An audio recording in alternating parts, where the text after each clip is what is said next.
Hello les fortunés, bienvenue sur la chaîne Faire Fortune, la chaîne par et pour une femme lambda sur le chemin de la fortune. Aujourd'hui, j'ai une petite pépite à te partager. C'est tellement évident. Je ne sais pas pourquoi tout le monde ne saute pas sur, sur cette opportunité. Bien évidemment, il faut avoir l'idée et il faut aussi passer à l'action. Je t'assure, cette idée, cette évidence, voilà, c'est comme une évidence, bien sûr, elle ne me laisse pas la possibilité de dormir, en fait. Je n'arrive pas à dormir. Je me dis, mais voilà une possibilité pour quelqu'un ou quelqu'une de la communauté de se faire fortune. Moi, j'ai l'idée, mais je ne veux pas la réaliser. Voilà. Les fortunes se font tous les jours, tous les jours. Le plus important des fois, c'est d'avoir l'information avant tout le monde. Donc, avant vraiment de me lancer dans la vidéo, je veux te demander de faire une chose. Donne-moi de la force en t'abonnant et surtout en partageant cette vidéo avec une fortunée qui peut et va réaliser ce projet. Ne venons pas après dire, oh, ça nous appartient, c'est notre ceci, ça fait partie de notre culture, voilà les blancs encore qui se font. Non, non, non, c'est facile de se plaindre, d'être dans la colère, mais c'est mieux, franchement, c'est mieux d'agir et de ne même pas laisser la possibilité à l'autre, voilà, de s'asseoir sur cette chaise. C'est notre chaise, ne la laissons pas vide. Je suis pleine d'enthousiasme. Je me dis que franchement, les dés sont en train d'être jetés. Franchement, il y a encore la possibilité pour nous de faire fortune. Alors, depuis un certain temps, je vois tellement de challenges autour de cette plante. Bien sûr, il s'agit d'une plante, il s'agit d'une idée. Il s'agit d'une idée agribusiness dans l'agriculture. Voilà, il faut se retrousser les manches. Et voilà, la terre ne trompe pas. La terre n'a jamais trompé et la terre ne trompera jamais. Ça, je peux vous le donner. Si on va chez le notaire, je dis voilà, la terre ne trompe pas. Voilà, et cette idée, la terre ne te trompera pas, crois-moi. Alors, nous avons raté plusieurs business, des choses qui nous appartiennent, les bouts d'or endormis, etc.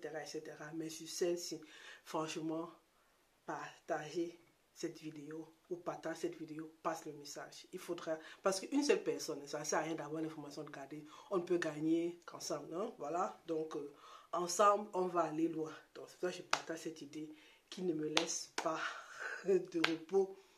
C'est de se lancer dans l'agriculture de l'une des premières cultures du monde. Il y a eu le blé, il y a eu l'aubergine, ou enfin, l'aubergine africaine, comme on dit la petite, là, le jakatou, là, le chichio, comme on le dit chez nous. Et cette troisième plante, qui est l'une des premières plantes ou des premiers aliments qu'on donne à la diversification alimentaire, c'est le gombo.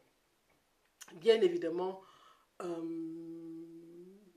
ils ne consomment pas tous le gombo comme nous le faisons, où on découpe, on tape, on pile,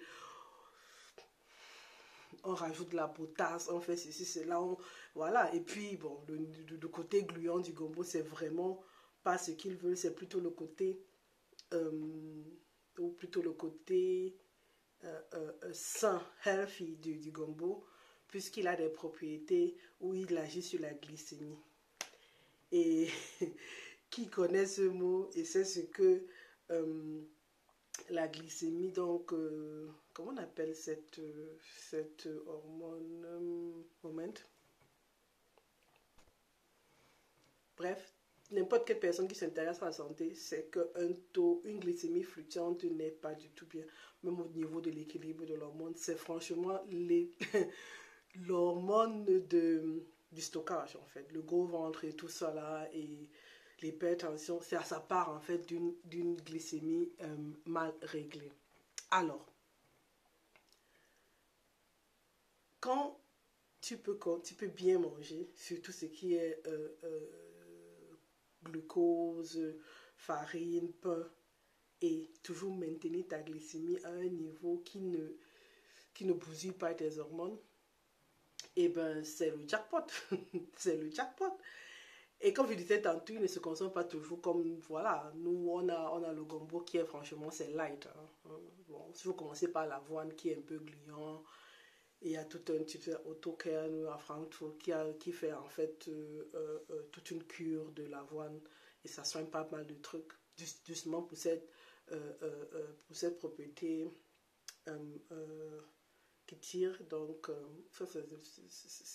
bref, comme en fait, vous voyez, là, ça tire comme ça, là, c'est vraiment très, c'est healthy quand les aliments arrivent à gluer en fait. Mais voilà, l'avoine c'est light, le gombo ça va un peu, et puis le mbol ça va, et puis le high level, les pro max c'est c'est le cuir en fait. Donc c'est pas pour rien qu'on on, on goinfre les femmes en postpartum avec du cuir parce que ça régule la glycémie. Voilà, bon, j'ai compris ça après, mais bon, c'est même pas le sujet de cette vidéo. Donc, le sujet de cette vidéo, c'est vraiment de se lancer dans la culture du gombo parce que, voilà, dans les afro-shops, dans les magasins internationaux, c'est devenu rare. Donc, on a aussi découvert que ça provoque l'ovulation. Voilà, l'Occident a un problème de fertilité. C'est pour ça qu'ils ont besoin de l'immigration. Bref, le gombo n'a pas fini de nous surprendre. C'est maintenant qu'on l'étudie. Donc, comme je disais tantôt, eux le mangent des fois en barbecue. Donc, tu peux faire un peu, tu le mets dans ton air fry avec un peu de sel, un peu d'huile d'olive. Tu mets ça dans ton air fryer ou tu mets ça sur ta braise, sur ton barbecue. Pour ceux qui font des barbecues en hiver. Ou tu le fais, et ça c'est ce que je veux vraiment essayer. Tu le fais comme des cornichons en fait, donc en pickle. Donc c'est la même recette, de l'eau chaude, du vinaigre, un peu de sucre, de la moutarde, et puis tu fais un bocal. Donc tu manges le gombo, c'est vraiment c'est croustillant en fait.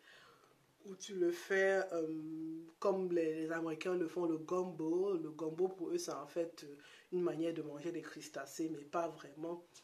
Et vous voyez les Sénégalais ou dans le tchèb, tchèboudien, tchèbouyap, etc. Ils mettent souvent un peu de gombo parce que le riz a une influence sur la glycémie. Et avec un peu de gombo là comme ça ou un peu de citron. Bref, il y a pénurie de gombo. Voilà, ils ont découvert l'avocat et ce business, les Bouddhas l'ont raté. Les Bouddhas ont raté le business de l'avocat. Can you imagine that? Donc pour le gombo là, si tu es près des marécages, moi j'ai cultivé le gombo, j'ai récolté le gombo. Qu'est-ce que j'ai pas cultivé? Il faut le dire, moi je l'ai fait. Donc si tu as un terrain, les terrains marécageux sont tellement moins chers. Cette plante ne demande, c'est-à-dire elle ne dérange pas, c'est un truc de 3-4 mois, un peu comme la tomate, ça va vite. Et c'est une plante presque passive, donc d'où l'une des premières cultures. Et c'est parti, donc il y a pénurie. Et puis il y a les gens qui vont se lancer. Mais nous, c'est notre plante, dans la mesure où elle est vulgarisée chez nous. Voilà, les Turcs ont appris aux Allemands à manger de l'ail. Et bon, maintenant, ce sont les Chinois qui font ce business au lot, voilà. Et maintenant qu'ils ont appris à manger du gombo, pour toutes ces raisons sur la glycémie et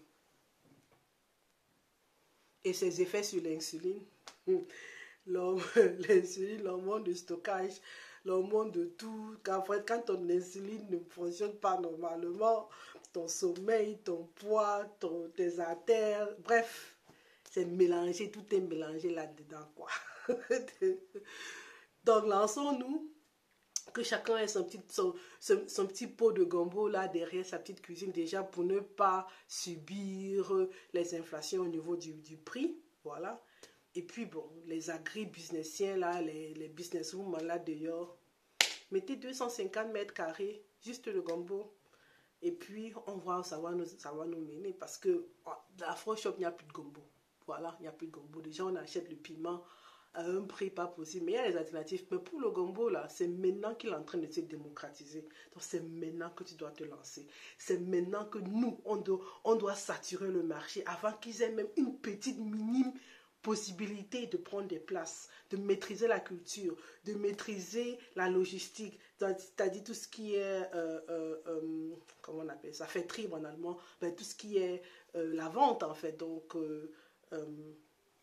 avoir, c'est-à-dire avant qu'ils ne pensent à remplir les rayons, on est là.